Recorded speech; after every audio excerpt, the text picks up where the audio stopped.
Welcome to the Town of Abingdon, Virginia Planning Commission regular meeting of March 24th, 2025. We appreciate your interest and we encourage public participation in our meeting.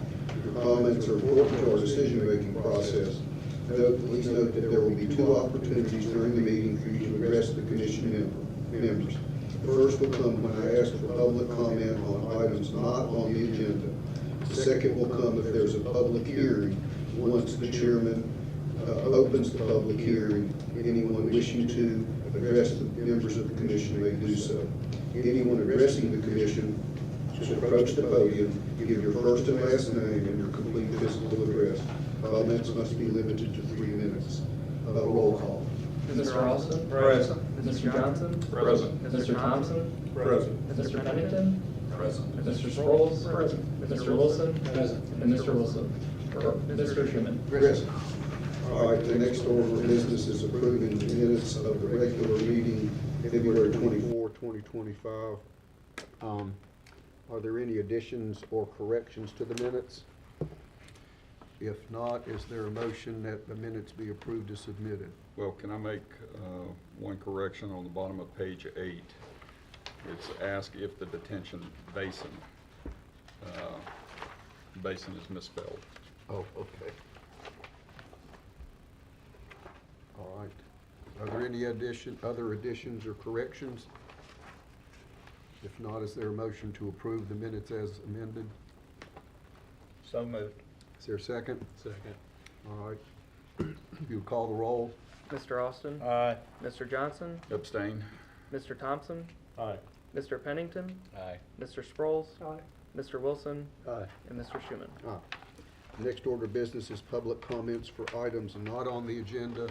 Has anybody signed up? Is there anybody there that wishes to make comments for anything not on the agenda?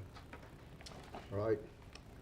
If not, the next order of business is the first certificate of appropriateness. Ella Brown, 263 West Main Street, Abingdon, Virginia, 24210. Applicant Billy J. Witt, 1534 High Mountain Trail, Bristol, Virginia, 24202. Owner Vance Graphics LLC, 175 Green Mountain Road, Pounding Mill, Virginia. Representative, certificate of appropriateness for wall and door signage located at 263 West Main Street, Abingdon, Virginia, 24210, parentheses, partial 011-1-85A, in parentheses. Staff report. Edward Jones, applicant and Vance Graphics representative, proposed to install an LED internally illuminated aluminum cabinet with applied vinyl graphics onto the northern half of the west elevation of the building. The aluminum cabinet and retainers will be painted cool gray, and the vinyl will be a dark gray with a white Lexan face. The proposed wall sign will measure 120 inch by 20 inch for a total area of 16.7 square feet. A wall sign is allowed to have a maximum area of 1 square feet for every 1 linear foot of building face in which the sign is located in the Central Business District B3 when placed on the side or rear elevation. The building space is 46 linear feet, allowing for a maximum of 46 square feet. The wall sign meets the standards of the ordinance. And then there will be a door sign applied to the entrance door on the west elevation. The white applied vinyl graphics will measure 15 inch by 16.5 inch for a total area of 1.7 square feet. Window signs are allowed to have a maximum of 10% square feet of total area of all windows and doors on each building facade. The window signage meets the standards of the ordinance. Any All right. questions? Are there any questions for Caleb? I don't know if the applicant actually wants to make a presentation. They can or they don't have to. Okay.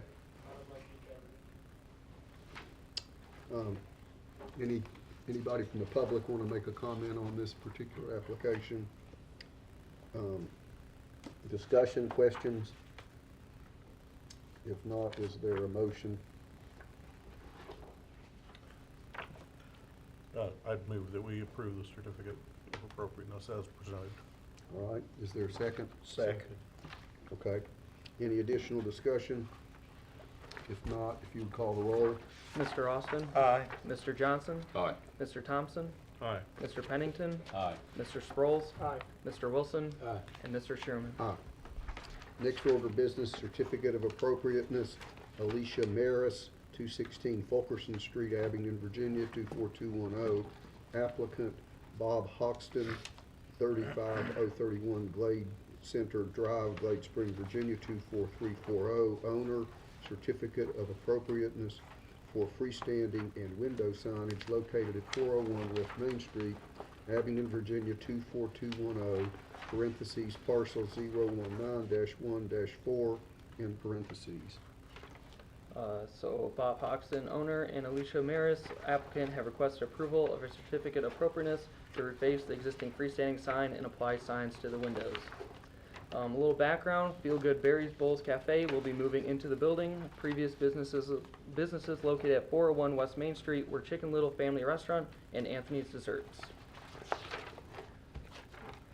The applicant proposes to reface the existing LED internally illuminated pre-finished white aluminum upper cabinet and remove the black applied vinyl graphic from the bottom cabinet.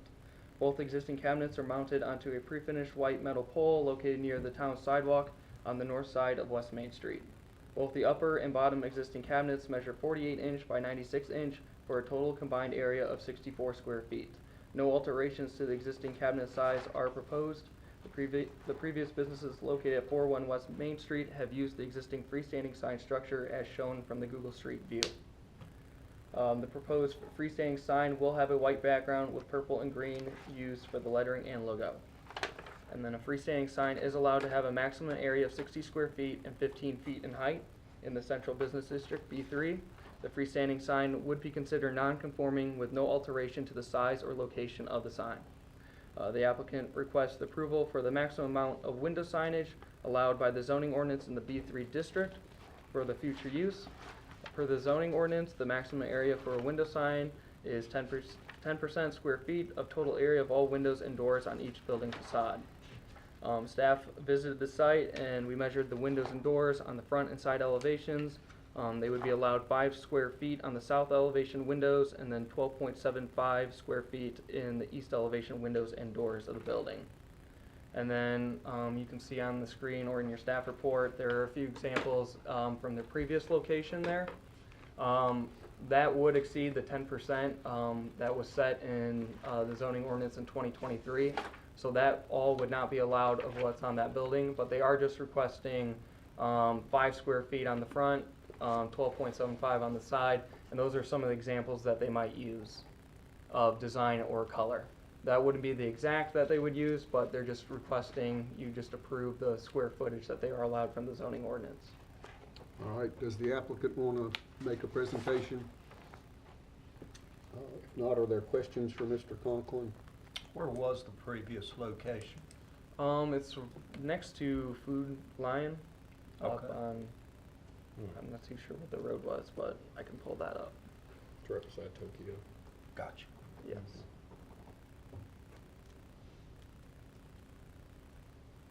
It's like, I think it was 8:15, maybe 8:11, up on Village Boulevard. Gotcha. Yes. Thank you. Additional questions? Comments? Is there a motion? I guess, I mean, how does the commission feel about approving, this future signage without any example of what they're putting up? So, they would still have to fill out a sign permit, it would go before staff. You would, you wouldn't see like the actual renderings where you would approve it, but it would have to come before staff anyways, where we would do the calculations, make sure it's within those limits of 5 square feet and 12.75 square feet. And then she's mentioned that, it would follow kind of the same colors scheme of that. Right. There is no specific, but she was looking more towards, that design.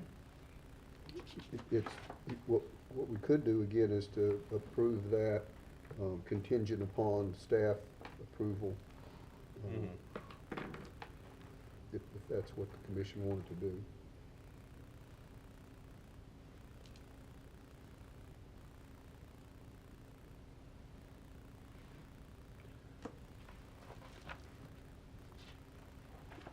Well, no, you have to do it contingent on staff approval, because it will need staff approval. Right. Regardless of whether we say it or not.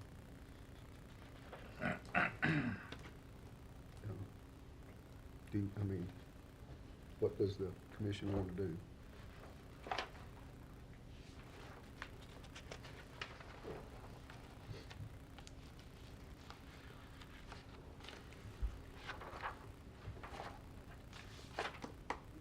She did mention that something like that's on the door right now would be more of the design that she would go for, with that purple and green lettering.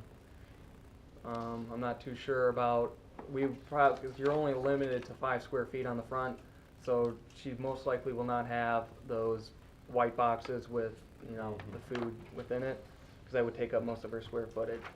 So she'd probably be going for something that would just, be like what's on the door. Are you calling the front the door east side or the street side? So this one right here will be 5 square feet, and then this will be the 12.7. Okay. Yep.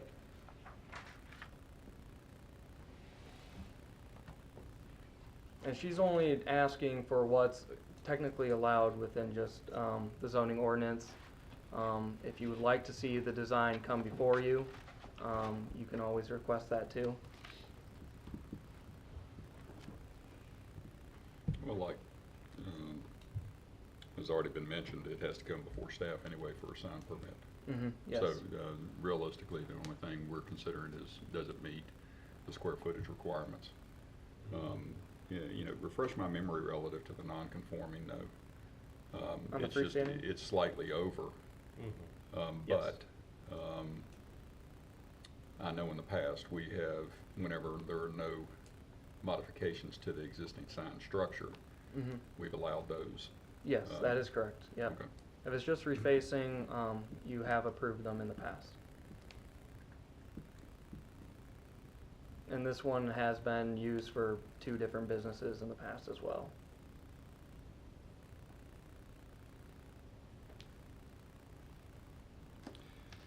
I make a motion the COA be approved as submitted, subject to staff's approval of the sign. And yes, I know, Scott, they have to approve it anyway, so. All right, is there a second to that motion? I'll second. All right. Any additional discussion? If not, if you would call the roll. Mr. Austin? Aye. Mr. Johnson? Aye. Mr. Thompson? Aye. Mr. Pennington? Aye. Mr. Sproles? Aye. Mr. Wilson? Aye. And Mr. Schuman? Aye. Next order of business is certificate of appropriateness, YAMP LLC, Terra Dye, 4778 South Blue Ridge Turnpike, Rochelle, Virginia, 22738. Owner/applicant, certificate of appropriateness for exterior changes located at 439 East Main Street, Abingdon, Virginia, 24210. Parentheses, parcel 014-1-6 in parentheses.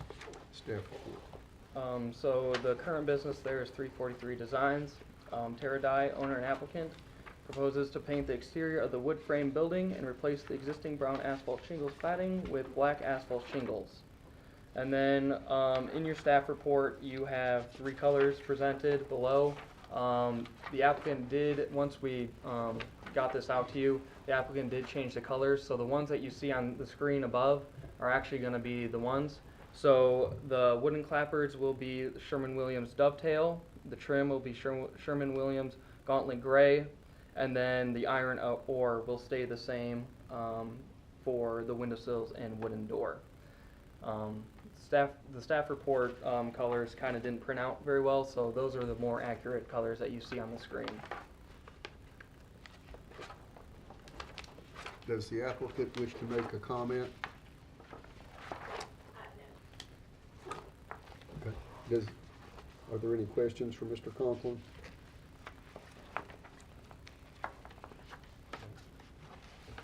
Any additional discussion?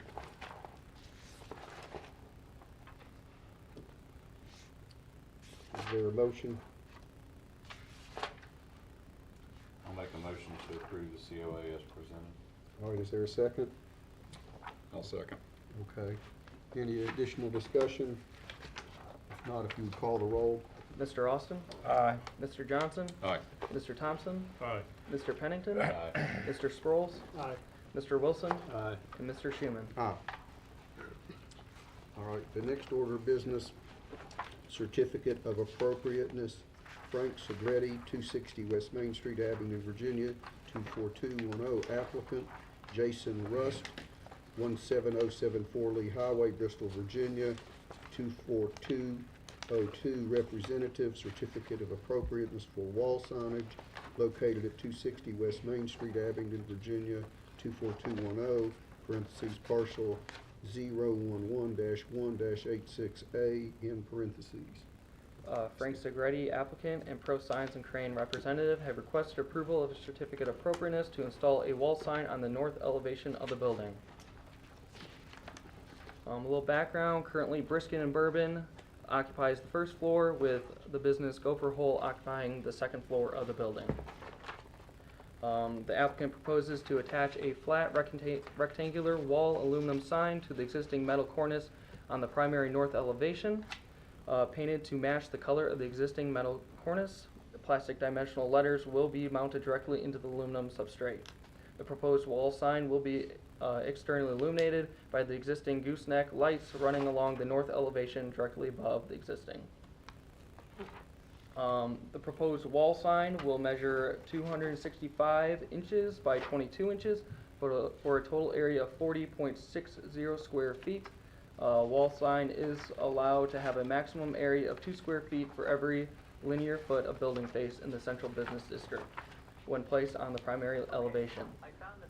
The building's primary elevation is approximately 50 linear feet, allowing for a maximum of 100 square feet. The wall sign meets the standards of the ordinance. And then there is unapproved door signs that have been applied to the two doors located on opposite ends of the north elevation, and an unapproved window sign applied to the window pane within the eastern third of the north elevation. Window signs are allowed to have a maximum of 10% square feet of total area of all windows and doors on each building facade. And then that window signage does meet the standards of the ordinance. And then we do have one staff recommendation. Due to the building's date of construction being 1914, its potential historical importance on a local level, no existing architectural features on the exterior of the building should be removed or altered at the expense to install the proposed wall sign or any type of signage. So both the door and the walls and the window signs meet the ordinances? Yes, it Okay. does. Additional questions from Mr. Conklin? I mean, at this point, there's no proposed changes to those architectural details. There is not. correct? Yep, and we just put that as a staff recommendation just in case that does arise.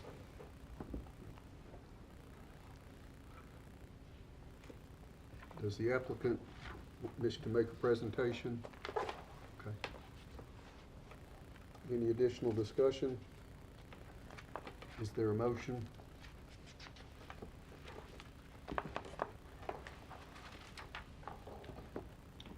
I'd make a motion that we approve the COA as presented, noting that there should be no changes to the architectural details of the building. Okay. Is there a second to that motion? I'll second. All right. Any additional discussion? If not, if you would call the roll. Mr. Austin? Aye. Mr. Johnson? Aye. Mr. Thompson? Mr. Pennington? Aye. Mr. Sproles? Aye. Mr. Wilson? Aye. Mr. Schuman? Aye.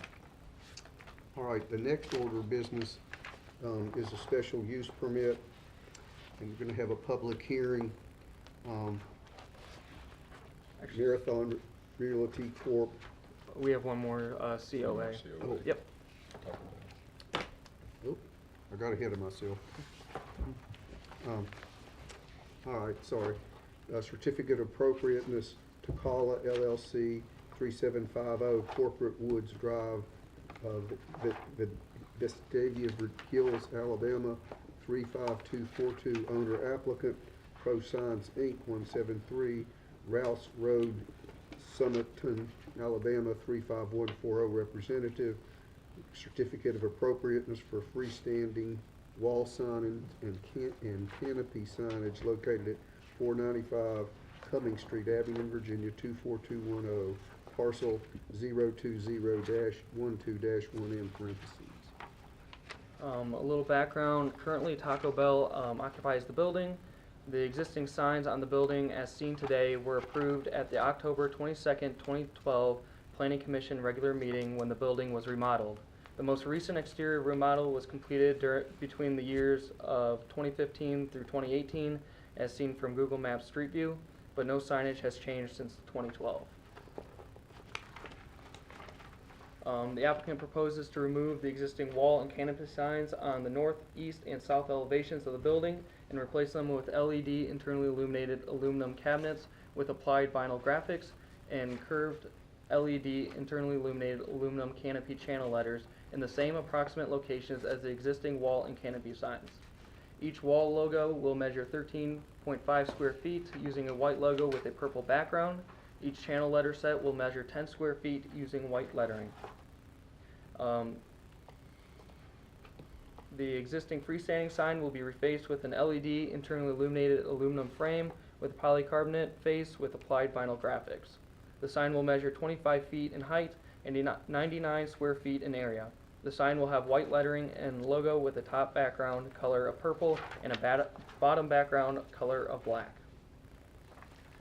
So with the wall sign, they are allowed to have a maximum area of 2 square feet for every 1 linear foot of building face on the front elevation and 1 square foot for every 1 linear foot of building face on the side and rear elevations of the General Business District B2. All wall signage meets the standards of the ordinance. A canopy sign is allowed to be a maximum of 0.5 square feet for every 1 linear foot of canopy on which the sign is mounted and shall not extend above or suspended below the horizontal plane of the canopy in the General Business District B2. The existing canopy signs extend above the canopy and are non-conforming. The canopy signage will not change in location nor increase in size.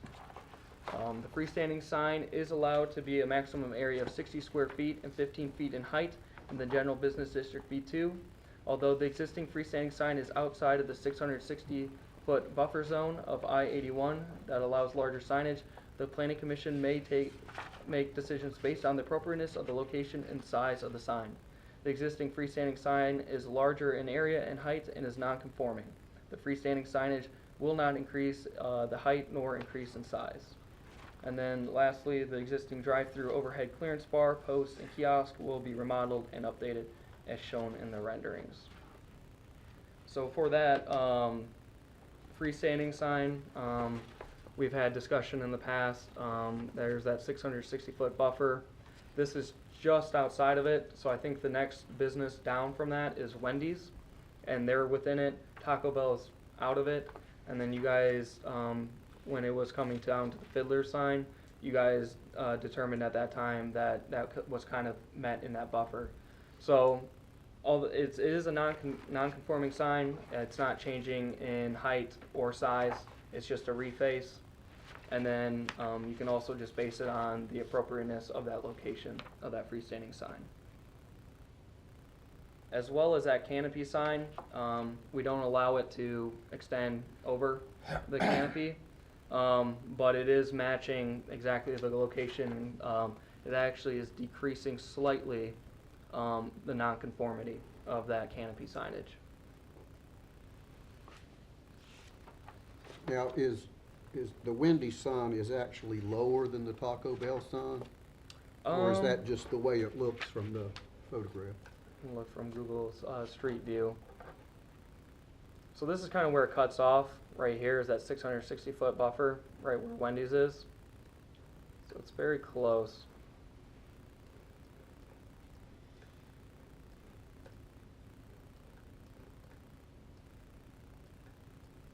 It could be approximate, same height. Oh, okay. Yep.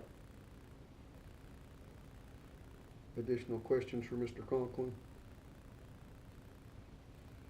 Does the applicant want to make a presentation?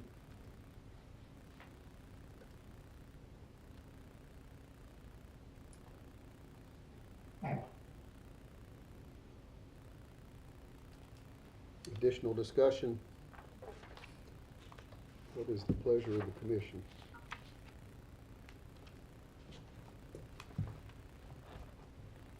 What is the height of the freestanding sign? It's 25 feet in height. So outside of that buffer, you would be allowed 15 feet, 60 square feet in area. So 15 feet in height. In that 660-foot buffer, you would be allowed 50 feet in height, 200 square feet in area.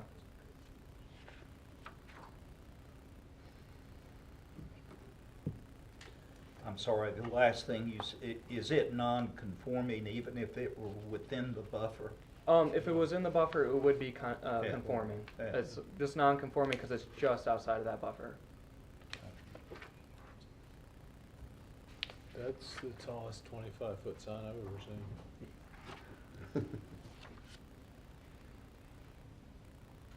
I'd have to debate that, I don't know.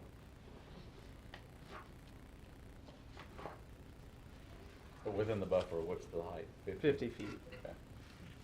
So double of what they have stated.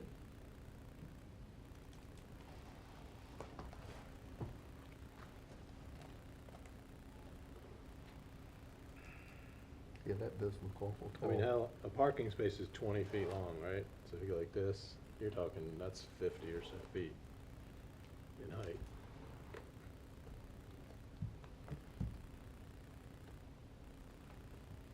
So you're saying it's a chance we can get this back into conformity if we want? Yes, you can request them to do that.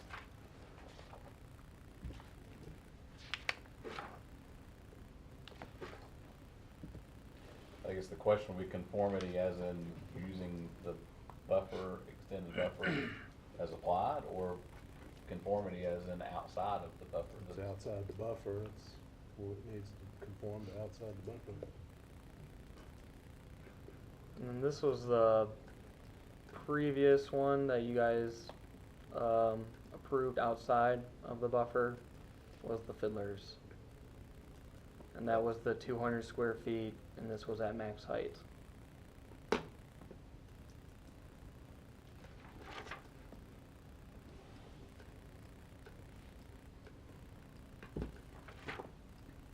But I guess, to be clear, what they're proposing is a sign that is 25 feet in height. It is just, yes, it's That just is a not the- reface, it's not, there's no change in height, no Same size as difference, the it's just a reface. Yeah, but Yes. I agree with, and Mhm. maybe I'm wrong, I agree with Scott that I don't think the existing is 25. But The applicant is on screen, so I don't know if she has a different measurement or could tell us. I may have put it wrong in the application. Yeah, the picture that you have is only showing the size of the cabinet. I would have to pull the survey forms for those. I do believe it is a little taller than 25 feet. But we're not changing the height or anything. Everything's exactly the same. It's just a face change to meet that Taco Bell corporate standard. So that, on this sheet, it says the top part, it says Taco Bell is 12'3". So you can Correct. see that's way over 25 feet tall. Yeah, you could scale it off of that. Yeah.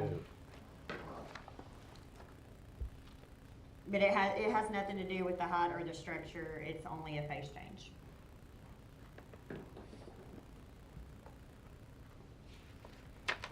Which we just approved a non-conforming face change on another building.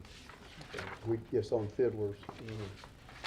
well, and on Anthony's. I mean, we just voted on, I mean, that was non-conforming as well. Right. Although the conformity was a lot closer than what we're Yeah. looking at. I mean, Yeah, this isn't even close, and that was discussed with Fiddlers, that you let one go, all of a sudden everybody wants to get away with it, and you gotta put your foot down at some point. And there's several issues like that keep slipping through. But granted, Fiddlers is a bit of a stretch beyond the intersection that we're talking about being 5 feet, not 5 feet, it's more than that, but you're talking minimal amount of feet between the Wendy's sign and Taco Bell sign. we're talking, I mean, I see the Fiddler side outside of the intersection. If they're not already changing it. I mean, if they were changing it, yes, in terms of height. Well, I think the Again. discussion on the fiddlers was the fact that visibility was an issue because of where it is and where it is in relation to getting off of the interstate. So made that more visible. I don't think the same issue applies to Taco Bell, because again, they're right beside Wendy's and, but I can't tell you how high Wendy's is either,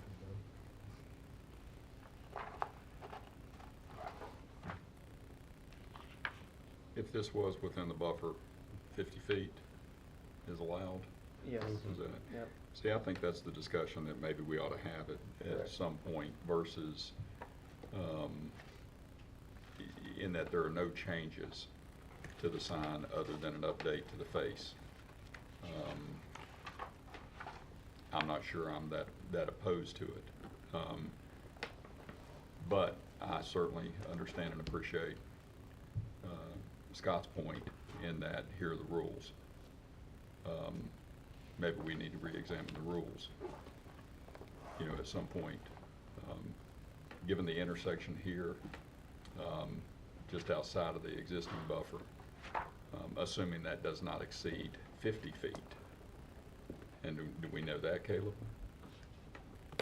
I do not know at this time, no. Well, I think if it's more than the 50-foot allowed, it needs to be revised to be 50 feet at a minimum of what we would do here. Well, now if there was a motion, we could require that it be no more than 50 feet. Right. In other words, the approval would be contingent on meeting the 50-foot standard. Mhm. Although that standard is not for where it's located, I guess. It's,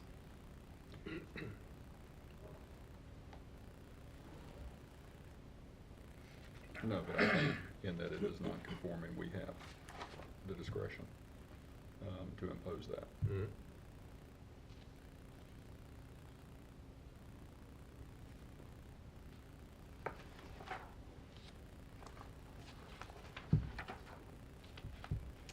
what do we want to do?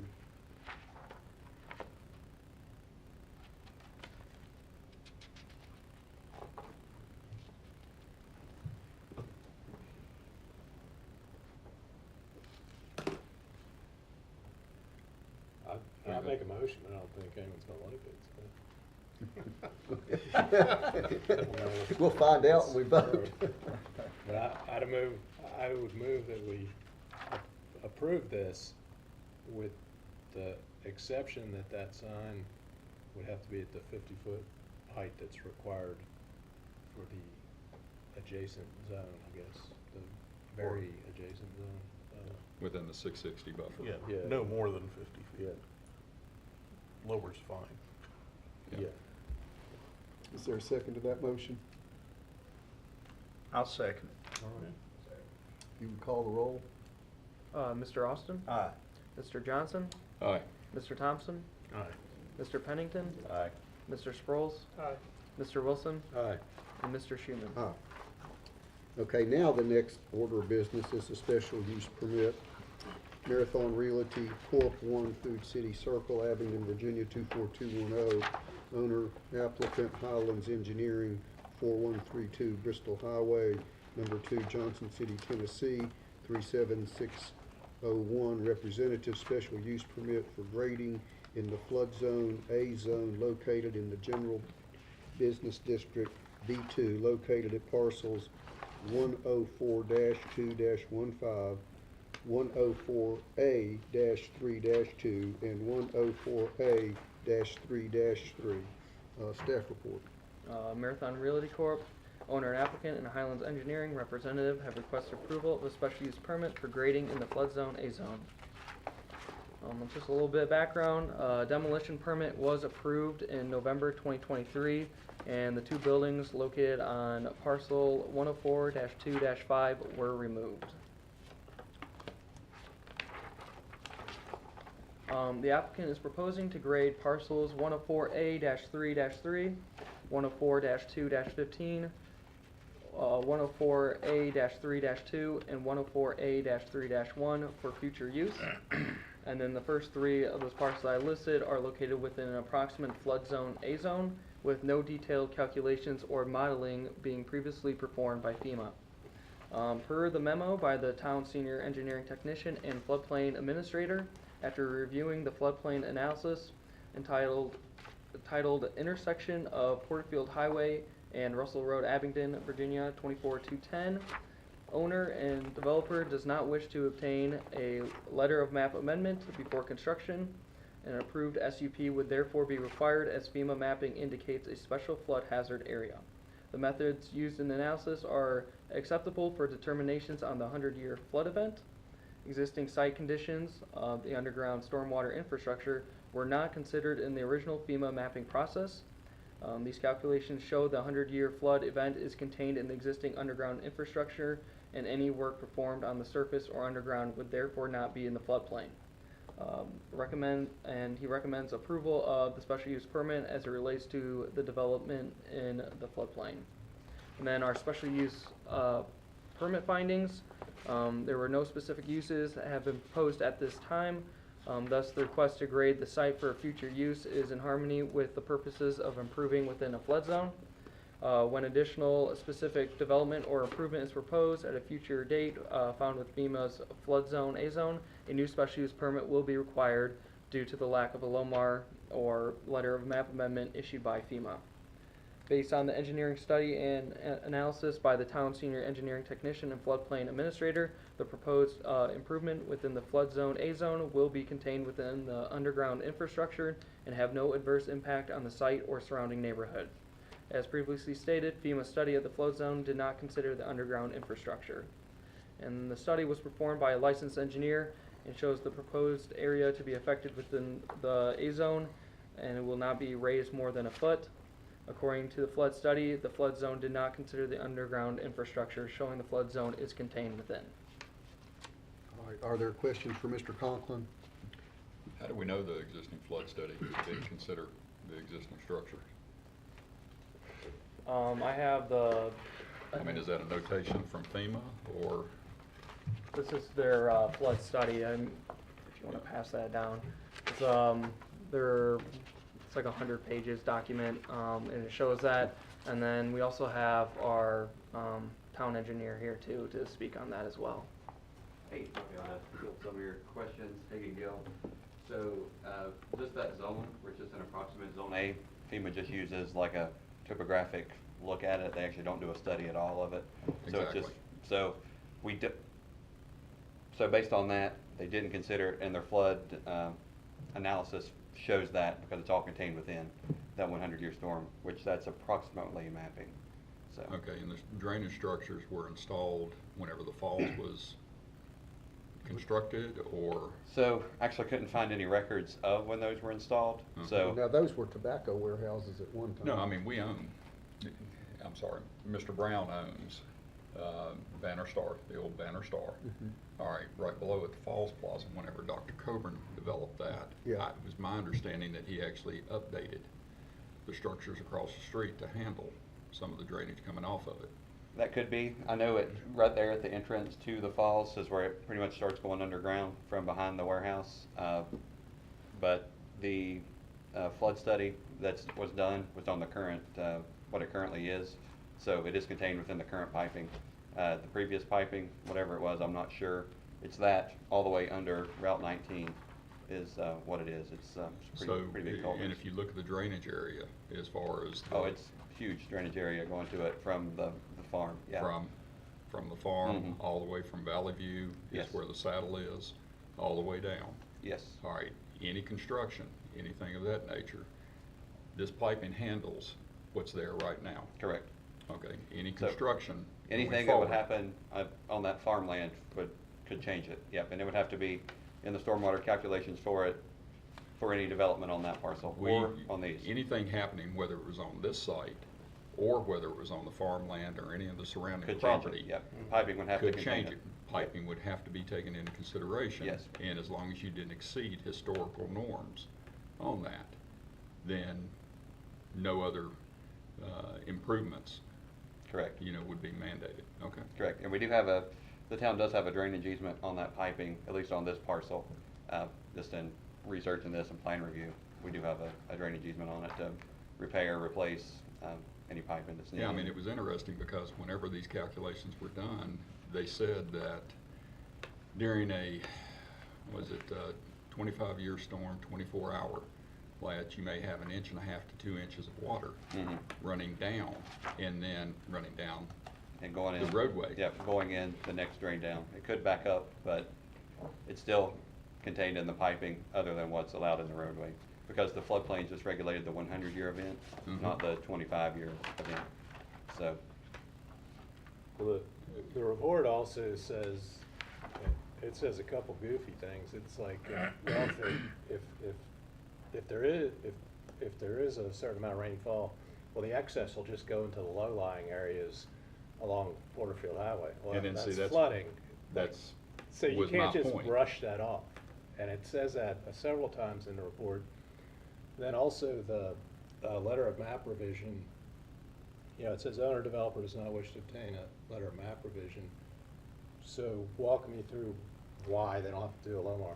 so the reason they don't do a Lomar is typically, any other development we've had like this in the past hasn't that I've found, had to do a Lomar on it. We've accepted, anything that changes the map just done in the special use process. We talked to the developer and the engineer about a Lomar. They just did not wish to pursue it. They agreed that Well, no doing a developer wants to special do a use. Lomar because of the cost, but the town has been letting everybody get away with floodplain violations for years, and well, we've If actually the- been requiring it, whenever Dave Dalton did on Park Street. We had, within the floodplain, we required a study at least where the BFE is established. All right, once the BFE is established, then whatever the construction is, has to be a foot above. And so, I guess grading is one thing, you're not creating any Correct. impervious surface. Yeah, You they're know, actually reducing once the you- impervious on the grading. Once you on come those. back with a development, then you have to establish the BFE, go up a foot, or establish what that is and redirect it. Yes. Wouldn't some of this, though, depend on what was actually placed there? We're talking about the grading, but if eventually you're gonna build something there, they're gonna have to come Yeah. back when they build something there Yeah. and go through these calculations, whether it be, how the stormwater would be handled, whether the building should be up a foot, that type of Yes, thing. sir. Wouldn't that be, and that would still come before us, is that correct? Yes. I just found it interesting in reading the report, just like Scott did, that you have surface flows that are generated that are kind of, I don't want to say brushed off, but not accounted for within the piping. So, Yes, so just, I reviewed it first, and then I got just a PE to review it as well. The former town engineer, Tyler, reviewed it as well, and so we both looked at it and agreed that if it was contained in pretty much the curb and gutter of the road, that it would still contained in the town's stormwater drainage. Yeah. And the special use permit you're talking about, that was the thought on that. They don't do the Lomar, pretty much anything they do has to be brought back with a flood study showing that it's not negatively affecting the base flood elevation, well, and- definitely. Correct, and backing up water on anybody else. Sure. Anything of that nature. Yeah, and the Lomar thing you mentioned before, just some other localities issue like a different kind of flood development permit. Some of it's like the staff, approves it. The way we do it's the special use permit, as you know. So when you approve it, you're basically approving it. So I would assume if you wanted to put a condition of that on there, that they would get the Lomar. But I mean, wait, let's not say in our suppose- ordinance that the staff can necessarily require it, but. Well, and The way just like, I'm it's sorry. supposed to work is if you have a FEMA designated floodplain, you do the Lomar, you do the study, say, oh, there's no floodplain here, FEMA, change the map, and then do your stuff. Yeah, I haven't That's seen how it. it's supposed to work. I agree. I don't see that in our ordinance specifically, that it's kind of open-ended a little bit. That would be something we could Well, look at I mean, it's- requiring, but. That's how FEMA works. Well, and we had to do that with Piper Springs. We had to reestablish it, all the way up through there. But for what we're looking at right now, just the grading, we're not establishing any impervious surface. Correct. It's actually, Right, so- yeah, based on the land disturbance, stormwater calcs, it's actually less, it's more pervious surface being installed because it's all being grassed over pretty much for sale. Now, as far as the regrading, and again, I didn't look at the topos, but are they redirecting the flows? That's currently on site, or? Yes. So it's all these based on the flood report, is that what you're asking? Just to make Well, sure. I mean, They're not doing anything to the drainage infrastructure that's there currently. no, So not it's the all. piping, but, I mean, the whole purpose of the grading is to create sites Mhm. that are ready for development and what have you. So you're either raising, lowering, what have you. Are they directing more water to the existing structures, or? So, I believe, that and it's wouldn't- been that really a couple wouldn't- months since I looked at it, that 104A33 that we see there, I believe it gets slightly raised, and then kind of in that area where it says Porterfield Highway, right to the south of that approximate Zone A, there is a flume being installed to direct that to some, like the ditch way to go into the drainage way. You're not gonna be directing water back towards Porterfield Highway or any Russell Road? anything of that Not nature? towards the road. You're just redirecting it back into the structures, and the Yes. structures are adequate to handle them? Yes. Yeah, we've reviewed so I know it's kind of, the site plan that we reviewed that showed that probably is not the same one as this. So we've already done the stormwater review on it as well.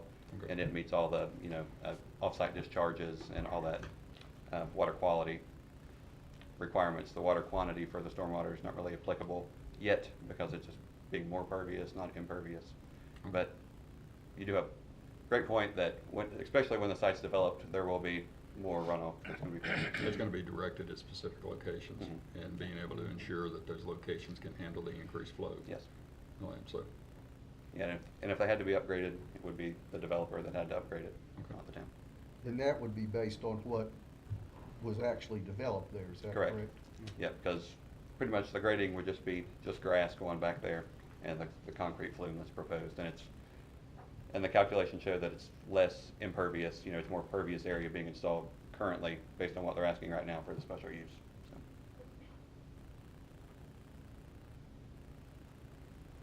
Additional questions? All right. Does the applicant want to make a presentation?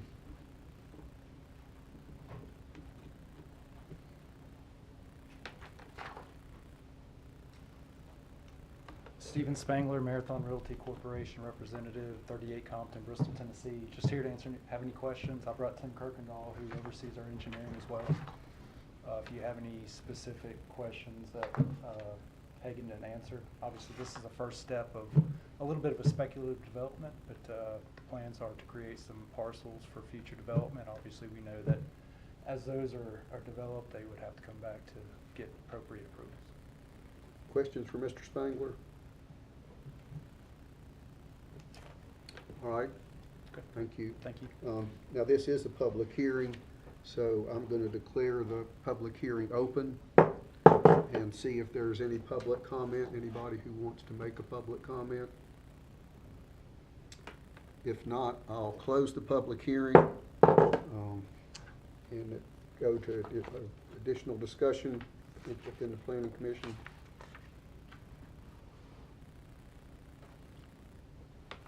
I mean, all they're doing right now is just grading. They're not creating any impervious surface. As long as the town is comfortable with the existing structures being able to handle the flow, then any future development, I'm assuming, would include detention basins or upgrades to the structures. So is that a motion to approve? I make a motion. I'm not trying to put any pressure on you, but. No. That we approve the COA as submitted. Okay. What's actually a special use permit? Special use. And it'll I'm be sorry. a recommendation to town council for approval, yeah. Okay. Because yeah, it'll be that's- going to town council after this, yes. All right, is there a second to that? I'll second. All right, any additional discussion? Not, if you would call the roll. Mr. Austin? Aye. Mr. Johnson? Aye. Mr. Thompson? Aye. Mr. Pennington? Aye. Mr. Sproles? Aye. Mr. Wilson? Aye. Mr. Schuman? Aye. All right, the next order of business is certificate of appropriateness, Marathon Realty Corp., 1 Food City Circle, Abington, Virginia, 24210, owner applicant, Highlands Engineering, 4132 Bristol Highway, number 2, Johnson City, Tennessee, 37601, representative, certificate of appropriateness for a site plan located at parcels 104-2-15, 104A-3-1, 104A-3-2, and 104A-3-3. Staff report. So at this time, this was put on the agenda. The town of Abingdon and the applicant is working together. We're making the recommendation to table, make a motion to table this COA until next meeting.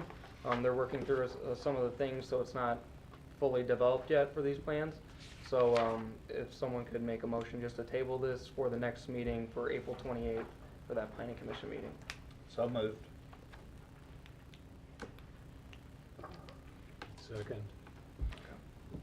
Caleb? Yes. There was one comment, I'm sorry, with Yeah, discussion. I was gonna say one thing, that in reviewing these 72 concerns, the only thing I would say, if we're gonna table it, and I'm fine with that, but a number of those concerns dealt with what would be developed there, and we don't know that. So it would appear to me that, again, we could table this, but I think we ought to ensure that of those issues that are pointed out, that if there are issues that concern what would ultimately be there, that's not really part of what we're talking about, and we ought to reserve that until such time as there is some sort of a presentation about what's being built. I think, you know, there's certain of those questions that seem to me to be very hard to answer if you don't know what the development is. Yeah, so that's just a yeah. comment that, So those, what we put in this packet right now, that's what they'll be working on. So we will be getting a full presentation. We'll be working on that for the next planning commission meeting. That's why we're tabling it right now, because it's not fully developed right now. So we'll be bringing that all to you okay, at that so time. there's a motion and a second. Let me ask Yes. just one favor of Yeah. staff, if you all will. There was a couple emails in here relative to responsiveness. Yes. And being able, sending out 72 questions at the 11th hour. Let's try to avoid that to the best of our ability. Like, get everything out there to where everybody can get all the questions answered, and we're not going back and forth. Well, That's not an efficient. depends when it was submitted, though. I mean, Well, that's- when was it submitted and when did the 72 questions come out? I mean, if they submit it 30 days before the meeting, I would assume it'd take somebody a week or two to review it. And Correct. so it's No, not- I'm operating on the assumption that it had been submitted, and then all of a sudden, we had an engineering firm, RK&K, review it, and then come back with these questions. You know, just, we want to be proactive to the best of our ability, and then work with business, but just do your best. All right, additional comments? If you would call the roll. Mr. Austin? Aye. Mr. Johnson? Aye. Mr. Thompson? Aye. Mr. Pennington? Aye. Mr. Sproles? Aye. Mr. Wilson? Aye. And Mr. Schuman? Aye. All right, next order of business, old business matters not on the agenda. Anything We do we not need to have anything. discuss? Nope. Anything anybody wants to bring up? Any announcements? If not, is there a motion to adjourn? So moved. Is there a second? Second. All right, all in favor signify by saying aye. Aye. Any opposed?